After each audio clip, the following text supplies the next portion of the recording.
우리 이 시간에 오신 여러분들 위해 하나님의 큰 은혜가 넘치기를 주님의 이름으로 축원합니다. 꽃들에게 희망을 이라고 하는 동화가 있습니다. 폴루스라고 하는 미국 분이 썼습니다. 이 동화에 애벌레가 주인공으로 등장합니다. 애벌레는 알에서 부화를 했습니다. 그리고 나무 잎가지에서 잎사귀를 먹으면서 살아갑니다. 어느 날 애벌레는 생각합니다. 내가 사는 이것이 전부가 아닐 거야. 더 좋은 환경, 더 넓은 곳이 있을 거야. 이런 생각을 가졌던 애벌레는 자기가 지내던 잎사귀에서 떠나기로 마음을 먹습니다. 같이 지내던 친구들과 이별을 하고 더 나은 곳으로 이동을 시작하게 될 때에 자기만이 아니라 다른 애벌레들도 어디론가 움직이고 있다는 것을 발견하게 됩니다. 가는 애벌레들에게 물어봅니다. 어디로 가는 거니? 다른 애벌레들이 대답하죠. 나도 몰라. 왜 가는 거니? 다른 애벌레들이 가니까 나도 따라가는 거야 라고 대답을 합니다. 이 애벌레는 도착하게 되는 곳이 있었어요. 그곳이 다름 아닌 어떤 기둥 아래였습니다.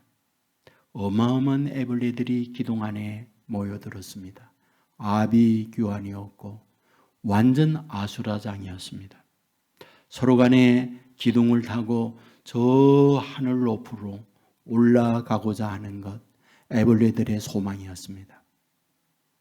기둥을 타고 올라가면서 앞에 가는 애벌레를 떨어내리기도 하고 추락하면 죽기도 하고 이런 여러 가지 아기다툼 속에서 주인공 애벌레도 기둥을 따라 오르기 시작합니다. 기둥 위에 무엇이 있는지 모릅니다. 다만 모두 꼭대기 위로 올라가려고 할 때에 이 주인공도 가고 싶은 소망의 다른 애벌레들과 함께 경쟁에 또 경쟁을 치르게 됩니다. 중간쯤 이루게 될 때에 너무 지치고 힘들어서 이것으로 끝내야 되겠다.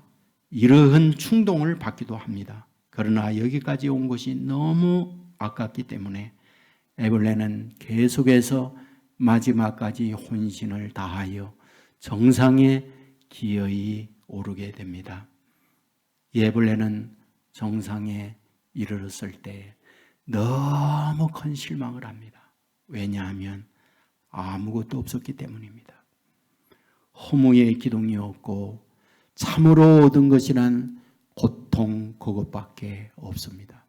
물론 아래 꼭대기를 향하여 올라오던 애벌레들이 꼭대기 위에 올라간 그 애벌레를 보면서 부러워하며 찬사를 보내고 있지만 정작 자신은 아무것도 없는 그런 가운데 시러에 빠지면서 거기에서 눈을 감음으로 그 애벌레는 끝을 내게 됩니다.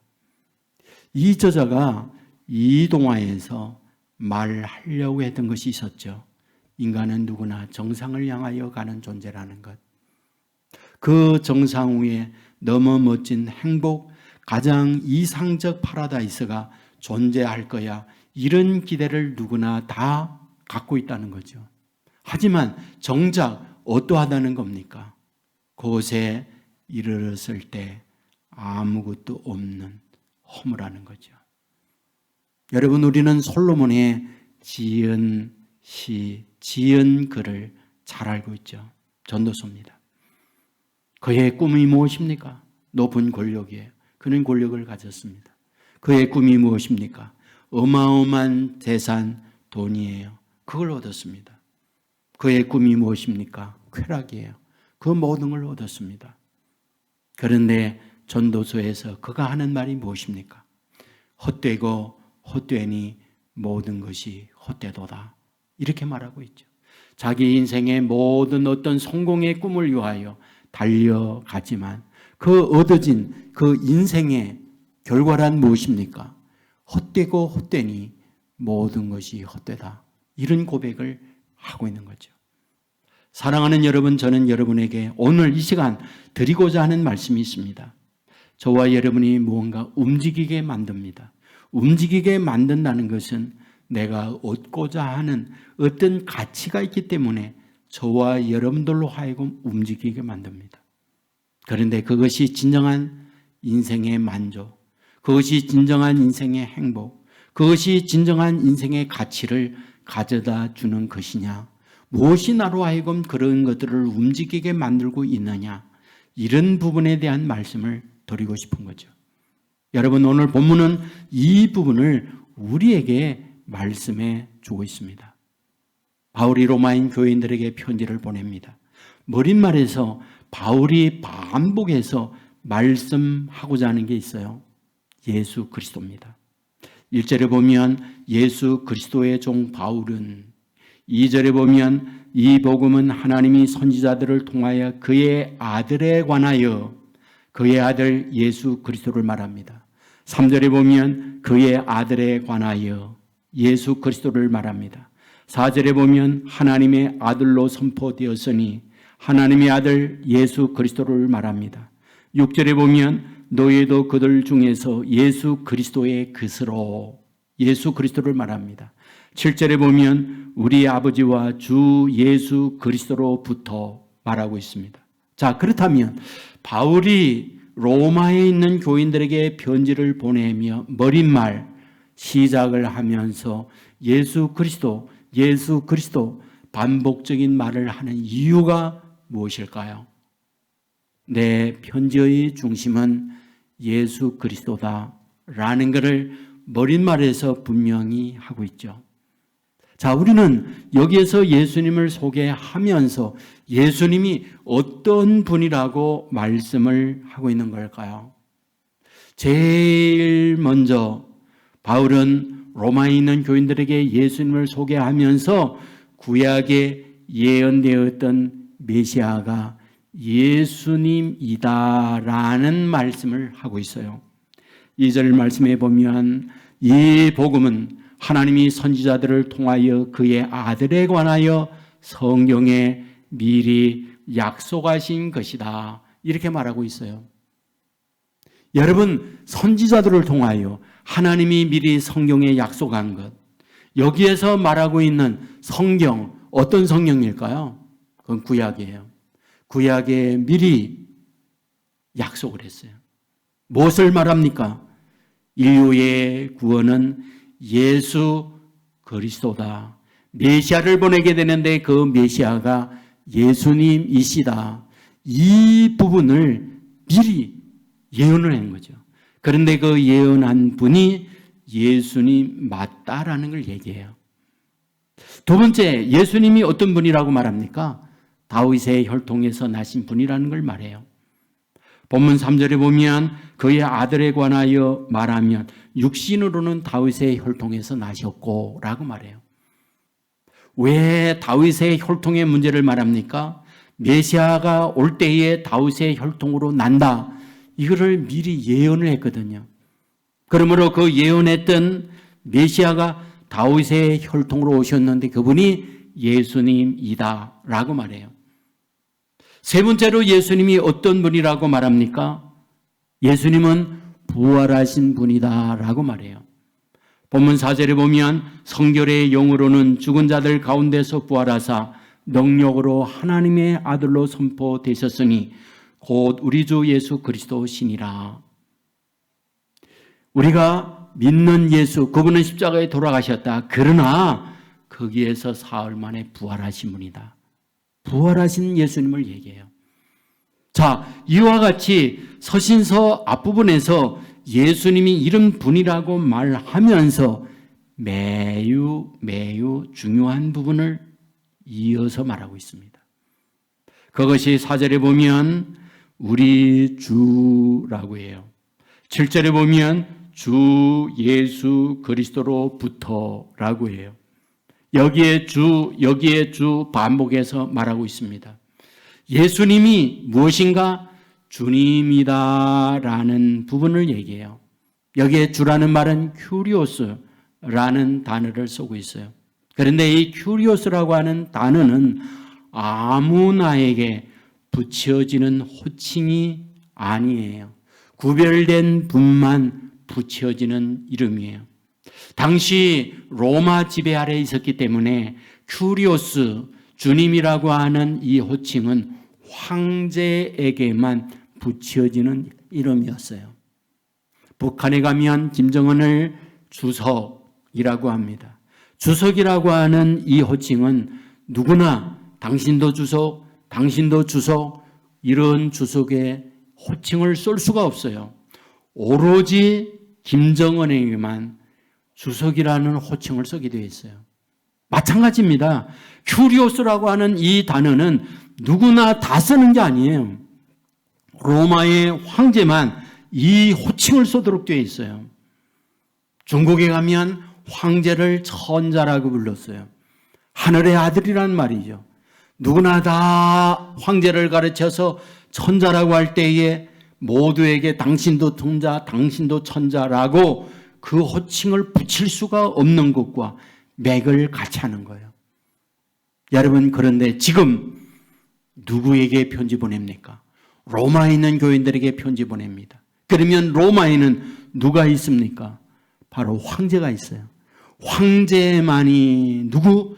큐리오스라고 하는 주님이라는 호칭을 받도록 되어 있습니다. 그런데 그들에게 편지 보내면서 황제가 큐리오스가 아니라 예수님이 큐리오스입니다 라고 말하고 있다는 것. 이건 어마어마한 사건이에요. 왜? 황제 외에 큐리오스라는 이름을 붙일 때에 큐리오스라고 하는 이름을 붙인 자는 죽음을 당하거나 그렇게 황제 외에 다른 이에게 큐리오스라고 할 때에 그도 죽임을 당할 수 있는 배경이기 때문에 그러합니다. 여러분, 마태복음 16장에 가게 되어지면 예수님께서 가이사랴 빌립보에 가셔서 여론조사했던 거 잘 압니다. 사람들이 당시 예수님에 대한 평가를 얘기해요. 예레미야, 세례, 요한, 선지자 중에 하나, 이렇게 예수님에 대한 평가를 내려요. 그때 너희들이 나를 누구라 하느냐? 주는 그리스도시요 살아계신 하나님의 아들입니다. 고백을 했어요. 바요나 시모나, 이를 알게 한 이는 혈육이 아니라 하늘에 계신 아버지다. 그러면서 이런 고백을 하는 베드로에게 엄청난 칭찬합니다. 여기서 하나 물어야 되죠. 왜 예수님은 이런 부분을 가이사랴 빌립보에서 하고 있을까라는 거예요. 갈릴리에서 하지 않았어요. 예루살렘에서 하지 않았어요. 가이사랴 빌립보에서 예수님이 그거를 확인하고 있습니다. 그렇다면 가이사랴 빌립보란 어떤 곳입니까? 빌립보라고 하는 이 사람이 가이사랴 성이다라는 이름을 붙인 곳이 그곳이라는 말이에요. 다르게 표현하면 가이사는 시저예요. 레아 하면 성입니다. 그러니까 시저의 성, 황제의 성입니다 라는 것이 가이사랴 빌립보입니다. 그러므로 그곳에 살고 있는 사람들은 동네 이름도 그렇거니와 우리의 큐리오스, 우리의 황제는 시저입니다. 이런 고백을 하면서 사는 곳이 그곳이에요. 그런데 예수님이 그곳에 가셨을 때 무하다. 진정한 큐리오스, 진정한 주가 너희들이 여기서 살고 있으면서 시저에게 그와 같이 부르고 있는데 시저가 정말 너희들의 인생의 큐리오스 주가 맞냐? 아니다라는 거죠. 내가 주다. 이것을 말하기 위하여 가이사랴 빌립보에서 예수님께서는 이 부분을 말씀하고 있다는 거죠. 여러분, 주전 42년에 로마 원로원에서 율리우스라는 황제가 통치하고 있을 때 공식적으로 결정을 내립니다. 헌법과 같이 결정을 내려요. 황제만이 신이요, 황제만이 주 큐리오스다. 이렇게 결정합니다. 그리하여 그 이후에 모두는 우리의 큐리오스는 황제입니다 라고 고백을 했던 거예요. 여러분, 그 이후에 사람들은 어땠는지 아세요? 예수님이 주라고 하는 고백을 할 때에 이들을 붙들어 왔어요. 매질합니다. 고문을 가합니다. 그러면서 반드시 묻는 질문이 있습니다. 황제가 큐리오스냐? 예수가 큐리오스냐? 너의 인생의 모든 걸 책임지고 너의 인생을 끌어가는 주인이 황제냐? 아니면 예수님이 내 인생에 죽고 사는 문제와 내 인생의 축복과 저주가 예수님에게 달려있느냐? 이 질문을 꼭 했어요. 그 질문을 들었던 사람들이 황제가 큐리오스입니다. 그러면 석방됐어요. 그러나 예수님이 큐리오스입니다. 그러면 짐승의 밥으로 던져지게 됐던 거예요. 여러분, 이 문제는 성경이 매우 중요하게 다루고 있는 문제예요. 로마서에 바울이 소두에서 예수님이 큐리오스라는 부분을 얘기해요.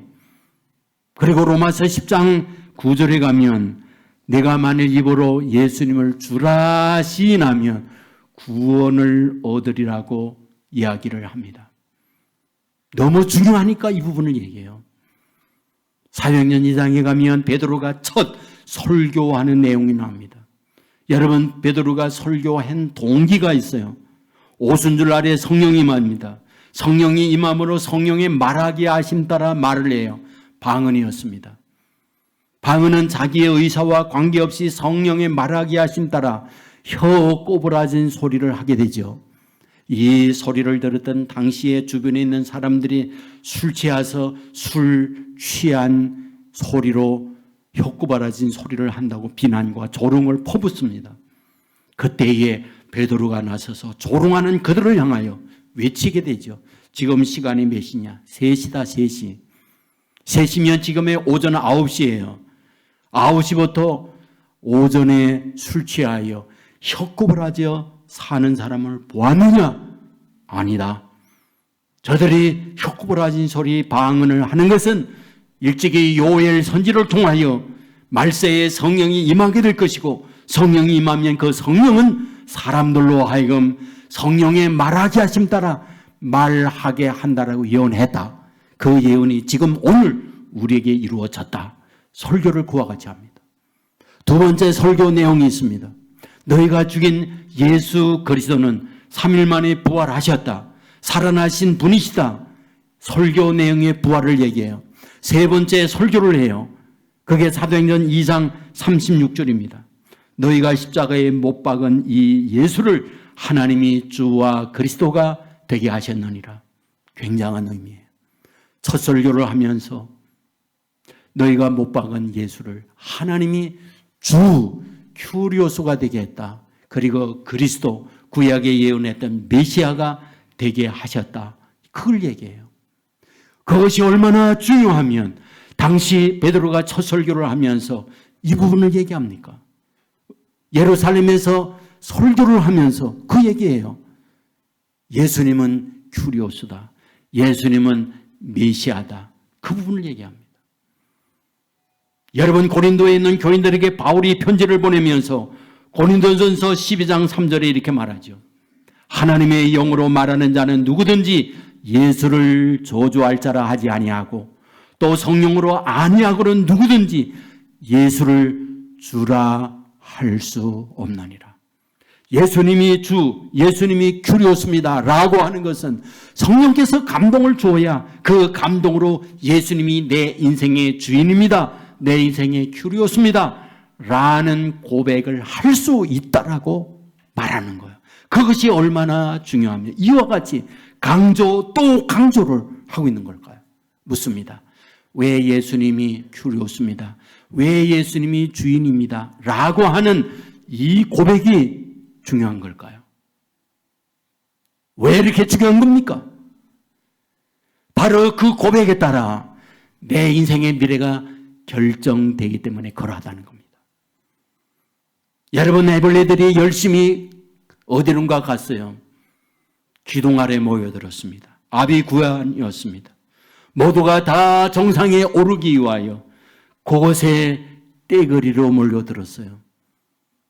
그것의 엄청난 다툼과 갈등 속에서 오르는 자 끌어내리고 추락하는 자 거기에서 죽어갔어요.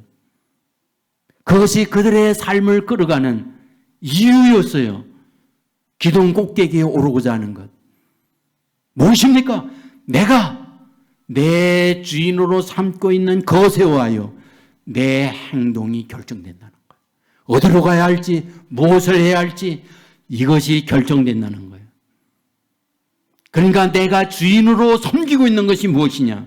어떤 이는 돈입니다. 어떤 이는 세상의 명예 권세입니다. 어떤 이는 자기의 철학과 자기의 사상입니다.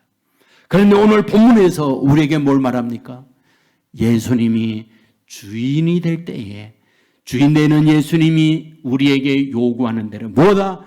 내 인생의 행동, 내 삶의 방향이 결정되고 그로 인해서 내 미래의 인생이 좌우된다. 그러므로 뭐다? 내가 주인으로 모시고 있는 이것이 더 중요하다는 걸 강조하고 있는 것. 이게 본문이라는 거죠. 인생을 바꾸는 세 가지 진실이라고 하는 책이 있어요. 노구치 요시노라고 하는 일본 분이 썼습니다. 여기에 등장 인물 주인공이 있습니다. 별명이 미스터 목표 달성이에요. 이 사람은 영업사원입니다. 회사에서 목표 달성을 하게 되어질 때 1개월 달성, 1년 달성 이것을 넉넉히 이뤄내는 그러므로 별명 자체가 당신은 미스터 목표 달성입니다.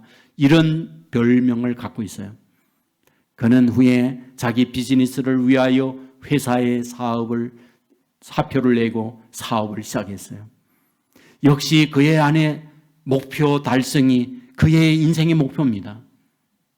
자기의 직원들이 있습니다. 목표 달성 그 일을 위해서 열심히 퇴근하고 열심히 채찍질하면서 목표 달성을 이뤄내고 사업의 성공을 이룹니다. 그런데 문제가 생겼어요. 목표 달성을 위해 달리고 또 달리다 보니 가정이 소홀해집니다. 아이들과 대화가 멀어졌습니다. 아내와 관계도 소홀해집니다. 그러면서 가정에 우울증이 오고 어두움의 빛이 물들기 시작해요. 그리고 직원들 역시 목표 달성 최근에 목숨 걸고 가다 보니 하나 둘씩 회사의 사장과 결별하고 미스터 목표 달성을 등지기 시작합니다. 그는 인생의 최대 위기를 만납니다. 내가 목표 달성을 위해 살아온 이유가 무엇일까? 성공이다. 가정의 행복, 내 인생에 무엇인가 얻고자 하는 것, 이것이 내가 지금까지 목표 달성을 위해 달려왔던 삶이 아니었는가? 그러나 결과는 무엇인가? 가정의 불행은 찾아왔고 아내는 우울증과 자녀들은 곁길로 떠나가고 함께 일하던 직원들은 너무 지치고 힘들어 등지고 내 곁을 떠나가고 있다. 내 인생이란 무엇인가? 회의를 갖게 됩니다. 그때 한 지혜로운 노인을 만나게 됩니다.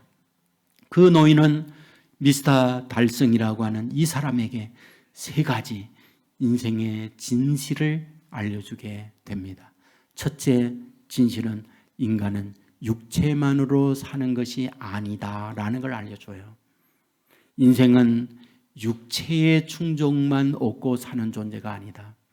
모든 인간의 육체만을 위해서 사는 건 세 가지예요. 하나는 성공인데 그 성공은 돈 버는 거예요. 많은 돈을 벌면 좋겠다. 그게 누구나 갖고 있는 인생의 목표예요. 두 번째, 그 돈과 함께 얻고자 하는 거 명예입니다. 권세입니다. 누구나 다 절차가 그래요. 권세를 얻고자 해요. 세 번째 얻고자 하는 거 있어요. 그것은 즐거움이에요. 쾌락이에요. 역사일엔 이건 인간에게 한 번도 바뀌지 않아요. 미스터 목표 달성도 그 일을 위해 달려왔어요. 그런데 지혜로운 노인을 만났을 때 그 노인은 말해요. 이런 육체적 욕망만 위해서 사는 게 아니다. 또 다른 게 있다. 그게 정신이고 그게 영혼이다. 정신과 영혼의 세계를 보지 못한다면 인생은 불행하다. 그 얘기해줘요. 두 번째 얘기를 해주죠. 두 번째는 모든 삶의 크고 작은 일들은 고울이 되어야 한다. 이걸 말해줘요. 무슨 일을 만나요? 그냥 넘기지 말거라. 내 내면을 성찰하는 고울이 되어야 한다. 그래서 모난 부분은 그 고울 앞에 깨야 하고 패인 부분은 거울 앞에 메꾸는 작업을 해야 내가 온전한 성숙에 이르를 수 있다. 그 얘기해줘요. 세 번째 진실을 말해줘요. 그것은 감정, 관계 처리를 잘해야 된다고 말해줘요. 어른들부터 사람들에게 수없이 들어왔던 이야기가 있어요. 그것은 무엇입니까? 이성이 감정을 다스려야 된다. 감정이 이성을 누르면 그것은 천박한 인생이 되어진다. 내 안에 분노, 내 안에 감정적 욕구가 있을 때 이성이 그 감정을 관리하고 감정을 지배해야 성숙의 사람이 될 수 있다라고 배우면서 왔어요. 그런데 이분은 이 책에서 뭘 말하고 있느냐? 지금까지 우리가 그와 같은 삶을 살아왔는데 이성이 감정을 다스려 가는 동안 감정에 억눌린 감정의 짓밟힘을 통하여 그 감정에 내 안에서 오만 병을 만들어내더라는 거예요. 우울증이 옵니다. 분노가 옵니다. 그리고 내 안에 여러 가지 고통이 따라오게 되는 거예요. 그러므로 이 감정의 문제를 이성이 누르기만 한다고 되는 게 아니더라. 그러므로 감정 처리를 지혜롭게 할 수 있는 사람, 그래야 인생의 행복이 따라오게 되더라 라는 것을 이야기를 해줘요. 그러면서 이 책에 굉장히 중요한 말미 마무리를 하게 되는데 앞에 이와 같이 말했던 게 뭡니까? 너는 지금까지 달려온 것이 무엇이냐? doing과 having이었다라는 거예요. doing은 어떻게 행동하느냐? having은 무엇을 얻느냐라는 거예요. 내가 어떤 행동을 하여 무엇을 얻느냐라는 데에 목표하고 지금까지 오지 않았느냐? 그런데 사실은 더 중요한 게 있다 얘기예요. 그게 바로 being이다. 지난주에 여러분에게 말씀을 드리면서 나는 누구인가? being의 문제가 바르게 될 때 doing이 거기에서 나온다라는 얘기를 했어요. 이 책도 동일한 얘기를 합니다. being의 문제, 존재에 대한 문제, 됨에 대한 문제, 이것이 바르게 될 때 그것과 함께 doing, 무엇을 해야 하는지, 어디로 가야 하는지 결정된다. 그리고 그것을 통하여 having, 그것을 통하여 얻어진다. 그 얘기를 하고 있어요. 맞습니다. 여러분, 무엇을 어떻게 가는가? 무엇을 어떻게 얻어내는가? 그 전에 우리에게 요구하는 게 있습니다. being입니다. 너 누구냐는 거예요. 너 누구냐? 어떤 존재냐라는 거예요. 여러분, 그런데 오늘 본문을 통해서 너무 중요한 부분을 얘기해요. 내가 여기에 어떤 존재냐라고 있다는 것은 유아 독존으로 되는 게 아니다라는 거예요. 나 혼자 스스로 나됨이 여기서 이루어지는 게 아니다라는 거예요. 그렇다면 무엇이라는 말입니까? 내가 어떤 것과 관련이 있고 무엇과 연관이 되어 있느냐에 따라서 나는 결정되어진다라는 거예요. 저는 김갑니다. 왜요? 저희 아버지가 김씨이기 때문에 그래요. 저를 이렇게 생겼어요. 왜요? 아버지 어머니의 DNA를 닮아서 그렇습니다. 제 혈액형, 제 안에 어떤 신체 바이오 이런 것들 다 아버지 어머님의 유전자를 받고 태어났어요. 그러므로 나로 나됨은 무엇이다? 유아 독존으로 있는 게 아니에요. 부모와 관련돼서 오늘 제가 여기 있는 거예요. 오늘 저와 여러분이 있으면 여러분의 부모 밑에 여러분의 유전자를 받고 여기 있으므로 여러분이 있는 거예요. 여러분의 됨은 여러분 스스로가 아니에요. 관련 속에서 여러분이 있는 거예요. 저는 목사입니다. 왜 목사입니까? 신학의 과정을 거쳤어요. 그런 관련 속에서 안수받았어요. 그리고 목회를 해요. 그리고 온세계 교회라는 관련 속에서 목회를 하기 때문에 오늘 저는 온세계 교회의 목사입니다. 관련이 없는 저는 아니에요. 모든 관련 속에서 내가 여기 있는 거예요. 그렇다면 오늘 저와 여러분의 됨, 이 됨이 어디로부터 이루어져야 하느냐는 거예요. 어떤 이는 로마 황제 큐리오스입니다. 그 관련 속에서 사람들이 사람됨이 결정돼요. 그런데 오늘 본문에서 지금 바울이 뭘 말하고 있는 겁니까? 오늘 저와 여러분의 빙됨은 무엇으로? 예수 그리스도가 너의 큐리오스, 예수 그리스도가 너의 주인이 될 때 예수 그리스도로 인하여 너는 너됨이 결정된다. 이것을 말씀하는 거예요. 예수 그리스도와 관련이 없는 너됨은 바른됨이 아니다. 내가 신앙 안에서 믿음으로 산다는 말은 내가 믿는 예수님이 주님이어야 한다라는 부분을 여기서 말씀하고 있는 거죠. 저는 어릴 때에 친구들과 지내면서 예수님의 성씨가 뭔지 아느냐? 오시는 얘기에 오시라고. 왠지 아느냐? 오주요 하지 않느냐? 그래서 예수님은 오시라. 주시는 얘기하죠. 주시다. 왜냐? 주님이니까 주시다. 이렇게 재미있는 이야기를 하곤 했어요.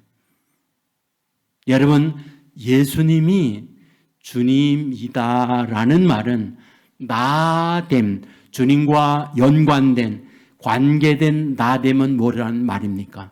주님의 제자요, 주님의 아들이요, 주님의 종이다, 그 말이에요. 바울이 예수 그리스도의 종, 나 바울은, 이 말은 예수님과 관련돼서 예수님이 주인이다 보니까 나는 종입니다. 예수님의 관련 속에서 그 고백을 하고 있다, 그 말이에요. 바울이 예수님을 만나고 난 이후에 3년 동안 아라비아의 광야에 갔다 갈라디아서 2장에서 그렇게 말하는 걸 봅니다. 아라비아의 광야에 왜 갔을까요? 간 이유가 무엇입니까? 학자들은 3가지로 말해요. 첫째로는 아라비아에 가서 예수님을 증거하는 일을 하셨었다. 두 번째, 사람들은 얘기해요.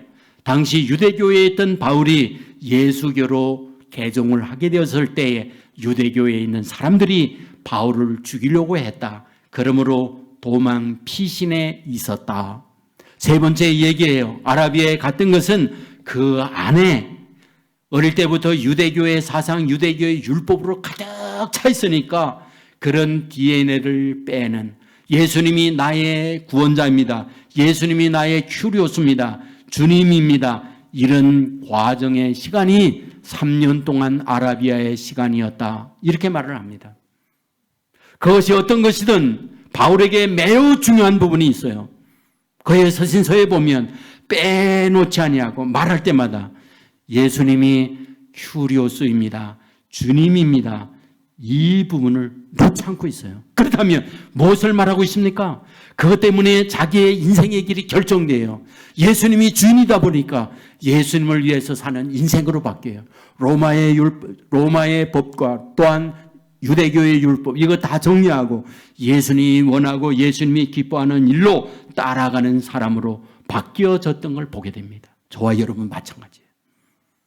저와 여러분의 인생이 어떻게 결정되느냐, 예수님과 어떤 관련, 어떤 관계로 이루어지느냐에 따라서 우리는 예수님을 따라가는 사람이 될 수 있고 여전히 세상의 욕망과 세상의 것을 위하여 사는 사람이 될 수 있다.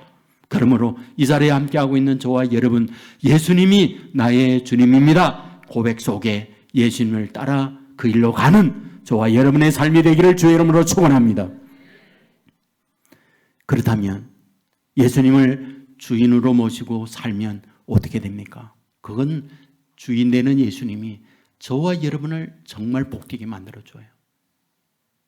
세상의 권력은요, 자기 이익을 위해서 다 씁니다. 세상에 내가 주인이에요. 그러면 밑에 부리는 사람이 있어요. 그러면 부리는 그 종들, 일하는 일꾼들 뭐하게 합니까? 돈 버는 일, 내가 높아지고 내가 잘 되는 일에 그들을 다 쓰는 거예요.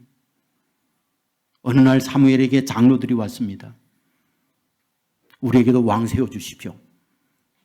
사무엘은 그걸 가지고 하나님 앞에 기도해요. 하나님, 저들이 왕 세워달라고 합니다. 하나님이 말씀합니다. 그들이 너 버린 게 아니라 나 버렸다. 그리고 그들에게 말해라. 세상 왕을 세울 때 왕이 어떻게 되는지. 그 왕들은 너의 아들들을 데려가다가 병고와 말을 끄는 일에 시킬 것이다. 땅 파고 농사하는 일에 그들을 시킬 것이다. 그리고 병기, 창을 만드는데 너의 아들을 시킬 것이다. 아들만 그런 게 아니라 딸들을 끌어갈 거다. 그리고 그 딸들로 하여금 그들의 향유 만드는 일, 요리 만드는 일, 음식 만드는 일에 그들을 쓸 것이다. 그러므로 세상의 왕들은 너희들의 자녀들을 이렇게 만들고 종으로 만들 거다. 그렇게 말을 해라. 맞습니다.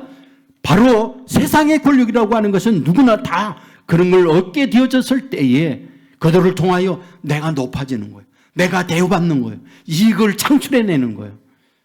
이것이 세상 주인들이 밑에 있는 이들을 부리는 원리요, 그 방법이에요. 그러면 예수님께서 제자들을 부릅니다. 고기 잡고 그물 던지는 그들을 부르며 하는 말이 있죠. 너희가 지금까지 물고기를 잡지만 이제는 나를 따르라. 내가 사람을 낚는 어부가 되게 하리라. 이렇게 말씀해요. 그러면 예수님을 따라 예수님을 주인으로 모시고 제자들이 따릅니다. 그런데 아세요? 예수님이 한 번도 그들을 일시켜서 예수님의 돈벌이 한 적 없다는 것. 예수님이 그들을 시켜서 자기 대우받고 높아지고 편해지고자 하는 거 한 번도 없다는 것. 도리어 주인 되시는 예수님, 큐리오스 되시는 예수님, 어떤 예수님이었나요?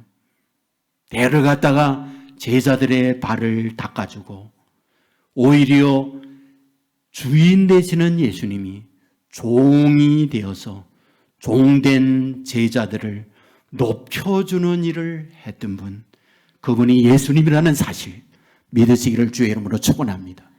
저와 여러분이 예수님을 큐리오스 주인입니다 믿고 따를 때에 그분은 저와 여러분을 이용해서 높아지거나 이익을 창출할 목적으로 저와 여러분을 종으로, 저와 여러분을 머슴으로 삼지 않아요. 주인 되시는 우리 주님은 종된 저와 여러분을 도리어 섬깁니다. 외로울 때 와서 함께 해줘요. 눈물 흘릴 때 함께 울어줘요. 아파할 때 우리 아픔을 치유해줘요. 가난에 명들고 힘들 때 잘 살 수 있는 길로 인도해줘요. 방황하고 세속에 취하여 있을 때 매질하는 것이 아니라 옆에 안타까워하며 가슴을 치며 아니라고 말씀해 주어요. 결국 뭡니까? 잘되게 하시는 분이에요. 결국 무엇입니까? 주의 이름을 부르는 자, 예수님이 나의 주인입니다. 구원을 부르는 자는 구원을 얻으리라고 말씀하고 있어요. 이것이 우리를 향하여 주인 되시는 주님께서 말씀하고 있다고 하는 사실, 믿으시기를 주의 이름으로 축원합니다. 김치국이라고 하는 분이 있는데요. 버클리 음대 교수입니다. 이분이 소리로 세상을 밝히다 이런 책을 썼어요. 여기에서 자기의 간증 이야기합니다. 태어났을 때 심장에 이상이 있어서 호흡이 잘 안 돼요. 그래서 숨을 잘 못 쉽니다. 그러니까 숨 잘 못 쉬는 이 아이 병원에 데리고 갔더니 의사가 심장병입니다. 어려서 수술할 수 없고 아이는 결국 얼마 살지 못하고 죽습니다. 이 상태는 생명이 어려워요. 숨 못 쉬니까 심장이 이상하니까 얼굴이 파래졌다가 숨이 돌아오면 다시 쉬고, 이렇게 아이가 어릴 때 커요. 엄마는 믿는 딸이었습니다.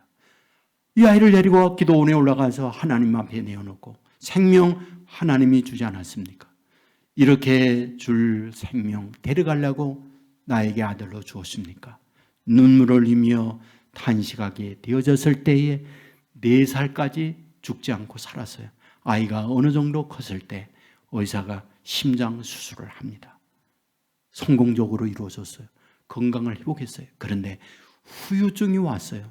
눈 망막이 이상이 생기기 시작하면서 눈의 시력이 급격히 떨어져요.